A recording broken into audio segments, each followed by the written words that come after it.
क्या भारतीय कूटनीति के लिए ये चिंता की बात नहीं है कि पाकिस्तान को इतना बड़ा दर्जा मिल रहा है? मुझे ऐसा लगता नहीं है, क्योंकि पाकिस्तान की भूमिका तो हमेशा से ऐसी रही है। आप अर्ली 70s को देखिए, 70 के दशक के शुरुआत में जिस तरह से इन्होंने चीन और अमेरिका के बीच में मध्यस्थता की थी, जिस तरह से निक्सन साहब और किसिंगर साहब को लेके इन्होंने चाइना से बात की थी, और जिस तरह उनको किसिंगर साहब का वहाँ पे विजिट कराया था, चाइना गए थे, तो वो तो उनकी भूमिका इस तरह रही है। इसका मतलब ये तो नहीं हो गया कि वो खुद सुपर पावर हो गए या उन्हें कोई बहुत ज़्यादा, ठीक है, दोनों से वो फ़ायदा उठाते थे पहले भी, अब भी उठाते रहे हैं, अभी तक उठा रहे हैं।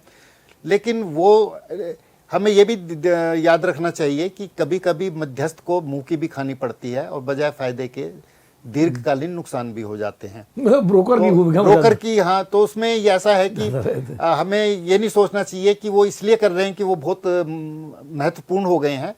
हाँ, उनका एक फ़ायदा है कि उनके ईरान से भी थोड़े बहुत संबंध हैं, और अमेरिका से तो जो हैं सो हैं ही हैं, और चाइना से भी हैं। तो वो इस मध्यस्थ की भूमिका में आ गए हैं, तो उससे कोई चिंता की बात नहीं है। और ऐसा नहीं है कि उनमें इतना वजन है कि उनकी कोई बात मान लेगा। वो तो इधर का संदेश उधर ले गए, अपने यहाँ मीटिंग करा दी, इसका कोई हाँ बिल्कुल बिल्कुल इसका कोई इसको बहुत महत्व नहीं देना चाहिए, और उससे घबराने की बात नहीं है। आपने चीन का जिक्र किया, रूस, ये जो लड़ाई हो रही है इसमें दुनिया तो चिंतित है, लेकिन रूस और चीन क्यों खामोश है? शुरू में तो उन्होंने एक निंदा की और कहा कि लड़ाई गलत है, लेकिन जो एक सक्रिय भूमिका रूस और चीन निभा सकते हैं, दोनों बड़े देश हैं, सुपर पावर हैं खास, तो लेकिन वो निभाते हुए दिख नहीं रहे हैं। कहीं उनका कोई इसमें स्वार्थ तो नहीं है इस लड़ाई के पीछे?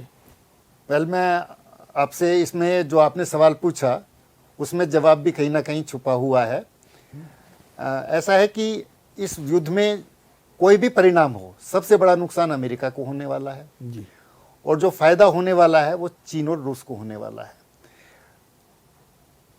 पिछले 2-3 वर्षों में जब हम मल्टीपोलरिटी की बात करते थे, और विशेष रूप से पिछले 1 साल में, 1-1.25 साल में, जब से ट्रंप साहब का दूसरा टर्म शुरू हुआ, तो हमें अधिकतर लोगों को लगने लगा था कि भाई फिर से हम यूनिपोलरिटी की तरफ बढ़ रहे हैं, और आप जो मल्टीपोलरिटी की बात करते हैं वो शायद बढ़ा चढ़ा के आप कह रहे हैं।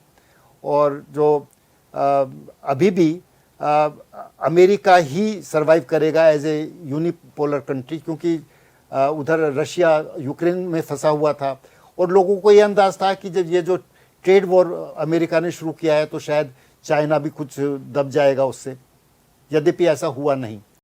अगर आप ये वीडियो YouTube पर देख रहे हैं तो हमारे चैनल को सब्सक्राइब कर बेल आइकन दबाएं, और Facebook पर देख रहे हैं तो हमारे पेज को लाइक करें।